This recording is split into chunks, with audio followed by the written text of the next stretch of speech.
अस्सलाम वालेकुम फ्रेंड्स, आज की इस वीडियो में हम बात करेंगे टर्नर फार्मिंग के हवाले से। अभी हमारे साथ तजर्बाकार बुज़ुर्ग मौजूद हैं कि जिनके पास तकरीबन 32 एकड़ का टर्नल तैयार है। तो आइए सारी मालूमात इनसे लेते हैं और आप चैनल को सब्सक्राइब कर लें ताकि मज़ीद जो फार्मिंग के रिलेटेड वीडियोज़ आएँ वो भी आप तक पहुँचते रहें। तो चलिए इंटरव्यू शुरू करते हैं। अस्सलाम वालेकुम। वालेकुम सलाम। क्या हाल है चाचू जी? अल्हम्दुलिल्लाह। आपका नाम? अमजद अली। कौन सी जगह? ये बडियाना के करीब है। बडियाना के करीब डीलम गांव है जी, ज़िला सियालकोट है। यहाँ पे ये फार्मिंग हो रही है। चाचू जी ये बताइएगा कि कितने साल से आप ये फार्मिंग कर रहे हैं? 2006 से। 2006 से अभी 2019 चल रहा है। काफ़ी साल हो गए इसमें, लगता है काफ़ी आपको मज़ा आया है इस फार्मिंग में। ये बताइएगा कि कितने एकड़ का टर्नल आपके पास अभी मौजूद है? हमारे पास 32 एकड़ का टर्नल। 32 एकड़ का मौजूद है, लेकिन इस साल आपने सिर्फ 1 एकड़ पे लगाया हुआ है जी। इसकी क्या वजह है? बस पिछले साल दो तीन साल नुकसान किया था ना। अच्छा, 2-3 साल नुकसान हुआ है बारिशों की वजह से। बारिशों की वजह से ये नुकसान में जाते हैं। ये बताइएगा ये करेला है या करेली? नहीं, ये करेला है। करेला। ये चार्ल्स मदीना सीड डाले हैं। चार्ल्स मदीना सीड वालों का करेला है ये। करेला और करेली में फ़र्क बता दीजिएगा। पाली प्राची कहते हैं ना उसको। करेला छोटा होता है, देसी वैरायटी का, देसी टाइप का। करेली जो तो लंबी होती है। हालांकि मुज़क्कर मोनस दूसरी चीज़ों में देखा गया है कि जो बड़ी होती है उसे मुज़क्कर बोला जाता है और जो मोनस होती है वो छोटी होती है, लेकिन यहाँ पे आप कह रहे हैं कि जो बड़ी है वो करेली है और जो छोटा है वो करेला है। इसकी क्या वजह? बस कुदरत का निज़ाम है। ये निज़ाम ये मशहूर यूँ हो गया। ये बताइएगा कि 1 एकड़ पे अगर ये टर्नल लगाना हो जिस तरह आपने ये लगाया हुआ है तो तकरीबन कितने का तैयार हो जाता है? ये तो तकरीबन 800 रुपये का एक पाइप है। 800 का एक पाइप है। 280-300 पाइप लगते हैं 1 एकड़ में। 280 से 300 पाइप 1 एकड़ में लगते हैं। 300 ज़रब 800, ये बाद में हिसाब निकाल लेंगे हम। अच्छा, ये बताइएगा कि पाइप के अलावा ये ऊपर एक जाली भी डली हुई है। ये जाली को क्या बोलते हैं? नेट। ये नेट ही है, इसे सिंपल ही बोल रहे हैं। तो 1 एकड़ पे ये कितने का डाल जाता है? ये तकरीबन 800 रुपये का एक है। 800 का 13 लगते हैं 1 एकड़ में। लाइनें भी 13 होती हैं टोटल 1 एकड़ में, और 1 एकड़ पे ये 800 का एक लाइन पे ये 800 का लगता है। तो यानी ये 13 के साथ 800 का ज़रूर दे लेंगे, ये भी हो गया। उसके बाद ये बताइएगा कि जब आप इसके लिए ज़मीन तैयार करते हैं, इसके लिए तो इतना हल नहीं लगाना पड़ता होगा जितना कि दूसरी फसल को लगाना पड़ता है। नहीं, हल तो लगाना, ज़मीन तैयारी तो करनी पड़ती है सर। ये तो सिर्फ ये तो देखिए, दूसरी फसल होती है वो तो प्रॉपर जो है वो पूरे एकड़ में ही लगानी होती है, लेकिन ये तो बिल्कुल एक साइड पे जो है इनकी कितार होती है। साइड पे वो दुनिया दरमियान में हो, पहली तो सारी तैयार करनी। सही। कितनी मरतबा हल लगता है? तकरीबन 5-6 मरतबा। 5-6 मरतबा। उसके बाद ये बताइएगा इसको स्प्रे कौन कौन सी होती है? स्प्रे इसको भी सुंडी की या जलसऊ की होती है। कितनी मरतबा स्प्रे करते हैं फसल को? स्प्रे हम ज़्यादा नहीं इतनी करते, अगर कोई बीमारी हो तो फिर ही करते हैं। सही। यहाँ फंजीसाइड तो होती रहती है ना। सही, यानी कभी अगर बीमारी आए तो फिर करते हैं, अदरवाइज नहीं करते। ज़्यादा स्प्रे में नहीं करते। स्प्रे नहीं करते।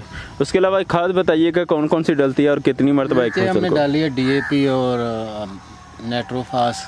सही। और पोटाश। सही। ये मिक्स करके डाली जी, एक बोरी। एक बोरी ये डाली। 3 बोरियां यानी 1 एकड़ में ये डाल लें। उसके बाद जब ये दरमियान में भी कभी डालते हैं या दूसरे तीसरे पानी लगानी पड़ती है? दूसरे। कितने दिन बाद पानी लगाते हैं इसे? इस वक्त तो तकरीबन 2 दिन बाद लगाना पड़ रहा है। सही। गर्मी बहुत है ना। गर्मी बहुत है इसलिए जल्दी लगाना पड़ता है। अदरवाइज अगर ज़्यादा गर्मी सिर्फ गर्मी में ही होता है या दूसरे मौसम में भी? गर्मी में ज़्यादा होता है ना, दूसरे मौसम में 5-6 दिन में 7 दिन में निकल जाता है। सही।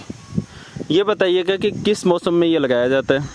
ये तो हमने मार्च की 15 तारीख को लगाया था। मार्च की 15 तारीख को। वैसे ये रूटीन इसकी यही है मार्च में? हाँ, मार्च में। अगर शेड में होता तो ये 12वें महीने में लगता। सही। शेड में नहीं, ओपन है। सही। अच्छा, ये बताइएगा कि कितने महीनों की ये फसल है? ये तकरीबन 6-7 महीने में इंशाल्लाह लग जाए। 6-7 महीने ये चलेगी। करेला कितनी देर बाद लगना शुरू हो जाता है पौधे पे? 2-2.25 महीने बाद लगना शुरू। 1 एकड़ में से ज़्यादा आपने अर्निंग अब तक कितनी की है? क्योंकि 2006 से आप लगा रहे हैं ये।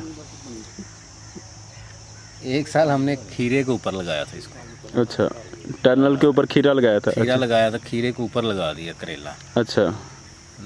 उसमें हमने 6.5 लाख रुपया करेले का बनाया। 6.5 लाख 1 एकड़ में से की बोरी इस साल बिकी। सही। और अब बोरी कितने की बिक रही है? अब तोड़े में बेचने हैं तकरीबन 2000, 1500, 400 रुपये दड़ी जा रहे हैं। सही। 300-400 दड़ी है। ये बताइएगा कि पिछले 2-3 साल आपने बताया नुकसान में भी गए, उसकी क्या वजह थी? बारिशों से। बारिशों की वजह से नुकसान हुआ। अभी ये जो है ना अच्छा रिस्पांस दे रहा है। नेक्स्ट सीज़न क्या प्लान है कि नेक्स्ट सीज़न कितने एकड़ लगाना है? इंशाल्लाह करेला जो है वो 6 एकड़ और लगा रहे हैं। 6 एकड़ आप लगाएंगे अगले मिर्च साल? लगा रहे हैं 6 करेला। इस साल आपने कितना करेला तोड़ लिया, तकरीबन कितने का बेच लिया? तकरीबन हमने 70-80 हज़ार का बेच लिया इससे। अभी कितना मजीद बिकेगा कोई अंदाजा? मजीद इंशाल्लाह 12वें महीने तक चलेगा, सितंबर तक ये चलेगा, 9वें महीने तक तकरीबन। तो यानी कितने का मजीद बिक जाएगा? हाँ जी। कितने का बिक जाएगा तकरीबन टोटल? इंशाल्लाह रेट तो बहुत अच्छा है, उम्मीद है बहुत सारे पैसे बनेंगे इंशाल्लाह। सही। कितने दिनों बाद इसकी तोड़ाई करवाते हैं? 4 दिन बाद। 4 दिन बाद करवाते हैं। कितनी निकल आती है 4 दिन बाद जब आप तड़वाते हैं? आधी है, आधा खेत एक दिन तोड़ते हैं, आधा या एक दिन। तो तकरीबन ये 10 तोड़े 15 तोड़े अभी निकल रहे हैं। आधे एकड़ से, यानी टोटल पूरे एकड़ से अगर बात करें तो तकरीबन 20-25 तोड़े निकलते हैं, जो कि आप 4 दिन बाद तड़वाई करवाते हैं और अभी ये सितंबर तक चलेगा। तो मतलब आप इससे अभी प्रॉफिटेबल समझ रहे हैं? पिछले जो नुकसान हुआ वो सिर्फ बारिशों की वजह से हुआ, मजीद ये लगाना चाहिए। इसमें एहतियात किस किस चीज़ की है? एहतियात इसको पानी दे के रखना चाहिए। सही। बकिया तोड़ाई में तो बिल्कुल ईजी है ये। हाँ ईजी है, ऊपर चढ़ा हुआ है छत। तो जी फ्रेंड्स, ये थी करेला फार्मिंग के बारे में मुख्तसर सी मालूमात। उम्मीद है कि आपको ये वीडियो पसंद आई होगी। अगर वीडियो पसंद आए तो इसे लाइक शेयर कमेंट ज़रूर करें, चैनल को सब्सक्राइब करें ताकि नेक्स्ट आने वाली वीडियोस भी आप तक पहुंचती रहें। जज़ाकल्लाह, अस्सलाम वालेकुम।